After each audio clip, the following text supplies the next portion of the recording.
Environmental pollution act में next act discuss करते हैं, water act year 1974। Water act को water prevention and control of pollution act भी कहा जाता है, जो 1974 को इनेक्ट हुआ और इस पे control of water pollution, water को मेंटेन करना, उसको रीस्टोर करना पूरे कंट्री में, इसके बारे में कंप्लीट इंफॉर्मेशन एंड गाइडलाइंस है। इस एक्ट का अमेंडमेंट 1988 में किया गया। इसके ऑब्जेक्टिव्स हैं, चूंकि ये एक्ट है तो कोशिश करते हैं कि जिस हिसाब से लिखा गया है, जिस लैंग्वेज में लिखा गया है, उसी लैंग्वेज में आप तक पहुंचाने के लिए इनके ऑब्जेक्टिव्स हैं to provide for prevention, control and abatement of water pollution.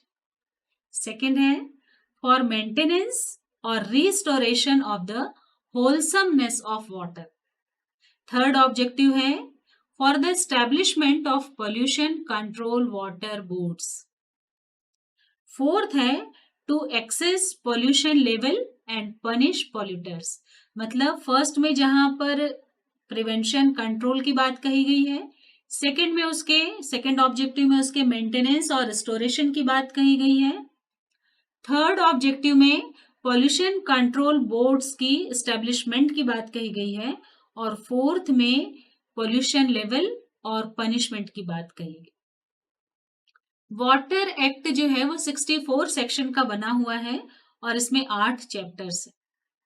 Chapter 1 जो है वो डील्स करता है with preliminary aspects. Chapter 2 deal करता है central and state boards for prevention and control of water pollution. Chapter 3 deal करता है जॉइंट बोर्ड्स ऑफ डायरेक्टर के बारे में। तो इस तरह से कंटिन्यूएशन में जो 64 चैप्टर्स सेक्शंस हैं और 8 चैप्टर्स हैं उनका डिस्क्रिप्शन है। अब आती है बात पावर की कि क्या क्या पावर मिले हुए हैं। तो पावर में है coordinate the activities of the state board and resolve dispute among them, provide techno assistance and guidance to the state board, carry out and sponsor investigations and research relating to problems of water pollution and prevention, control or abatement of water pollution. क्या penalty है इसमें? तो अगर किसी ने कोई contravention किया है सेक्शन 25 या सेक्शन 26 में, तो उसके लिए वो पनिशेबल होगा विथ इम्प्रिजनमेंट, मतलब कैद की सजा रहेगी, या कि लेस देन 1 ईयर या 1 ईयर एंड 6 मंथ। साथ में कई बार ऐसा भी होता है कि ये आगे बढ़ सकता है फॉर 6 ईयर विथ फाइन। अब डिस्कस करते हैं important provisions under the act. इसको भी एज इट इज डिस्कस करूंगी।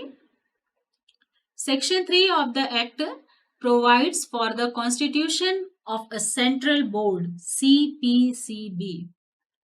Section 4 of the act similarly provides for the constitution of state board, State Pollution Control Board, SPCB, by the respective state government. The function of CPCB as defined in section 16 are: its main function is to promote cleanliness or stream and well in different areas. In addition to this, the CPCB has to perform the following function. क्या क्या function हो सकते हैं इसमें? First function है to advise the central government or any matter concerning the prevention and control of water pollution. Second है to coordinate the activities of the state boards and resolve dispute among them.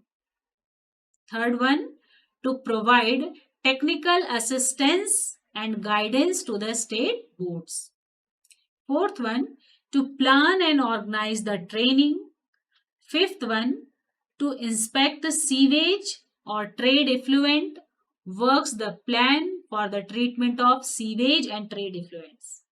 और जो last है sixth one, to lay down or modify effluent standards and to classify waters of the state.